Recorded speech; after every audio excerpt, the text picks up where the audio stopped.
ओम दुम दुर्गाये नमः। जय माता दी। दोस्तों, आप सभी का अपने चैनल पुण्य धर्म में स्वागत है। आप सभी का दिन शुभ और मंगलमय हो।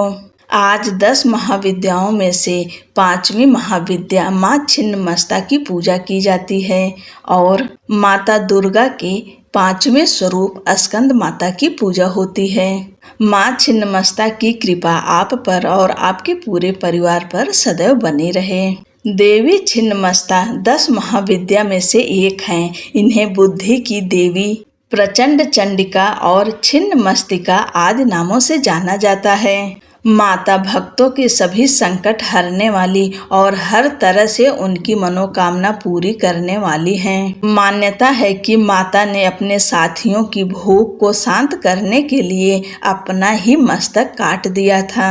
माँ छिन्नमस्तिका का पूजा करने से व्यक्ति में आध्यात्मिक सामाजिक ऊर्जा में वृद्धि होती है। इनकी पूजा से भक्त संतान, कर्ज और सारे संकटों से छुटकारा पाते हैं।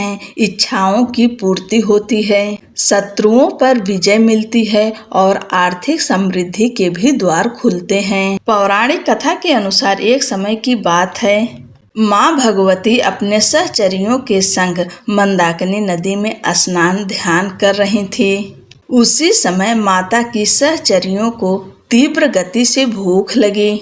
बढ़ती भूख की पीड़ा के चलते माता की दोनों सहचरियों का चेहरा मलिन पड़ गया। इस दौरान माता की सहचरियों ने उनसे भोजन की व्यवस्था करने की याचना की। सहचरियों की याचना को सुनकर माता ने कहा, सखियों, आप थोड़ा धैर्य रखें। स्नान करने के पश्चात आपके भोजन की व्यवस्था की जाएगी।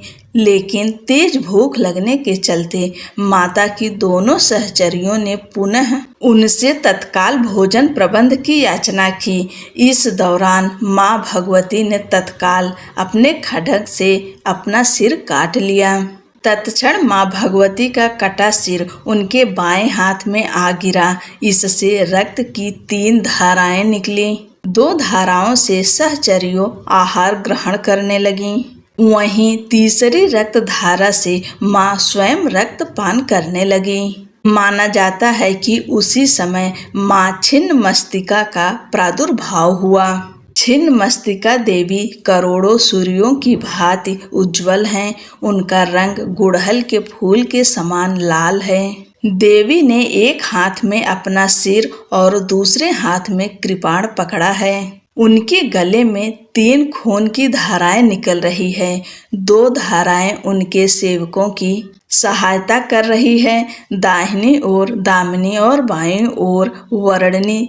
तीसरी धारा का माँ स्वयं सेवन कर रही हैं। मान्यता है कि शत्रुओं पर विजय पाने के लिए छिन्नमस्ता माता की पूजा की जाती है। कहते हैं कि माँ के उग्र स्वभाव के कारण तांत्रिकों द्वारा ये साधना की जाती है। माँ छिन्नमस्ता को चिंता पूर्णी भी कहा जाता है। इसका भावार्थ यह है कि माँ चिंताओं को भी हर लेती हैं। माँ की सच्चे मन से पूजा अर्चना करने से माँ भक्त की सारी परेशानियाँ दूर कर देती हैं। बोलो छिन्नमस्ता माता की जय। माँ छिन्नमस्ता की दूसरी कथा। पौराणिक कथा के अनुसार प्राचीन काल में छोटा नागपुर में रज नामक एक राजा राज करते थे।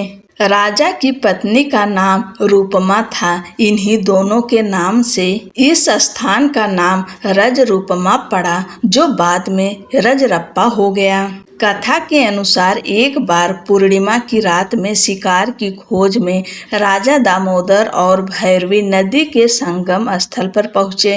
रात्रि विश्राम के दौरान राजा ने स्वप्न में लाल वस्त्र धारण किए तेज मुख मंडल वाली एक कन्या देखी। उसने राजा से कहा, हे राजन, इस आयु में संतान न होने से तेरा जीवन सूना सा लग रहा है। मेरी आज्ञा मानोगे तो रानी की गोद भर जाएगी। राजा की आंखें खुली तो वे इधर उधर भटकने लगे। इस बीच उनकी आंखें स्वप्न में दिखी कन्या से जा मिली। वह कन्या जल के भीतर से राजा के सामने प्रकट हुई। उनका रूप अलौकिक था।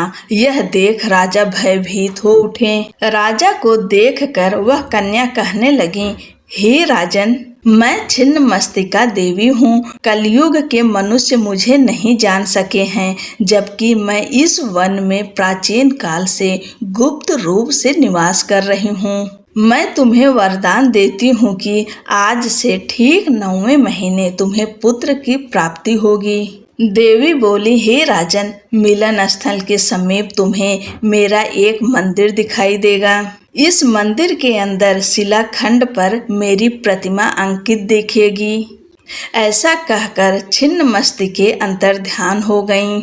इसके बाद से ही यह पवित्र तीर्थ रजरप्पा के रूप में विख्यात हो गया। बोलो अम्बे मात की जय। जय माता दी दोस्तों।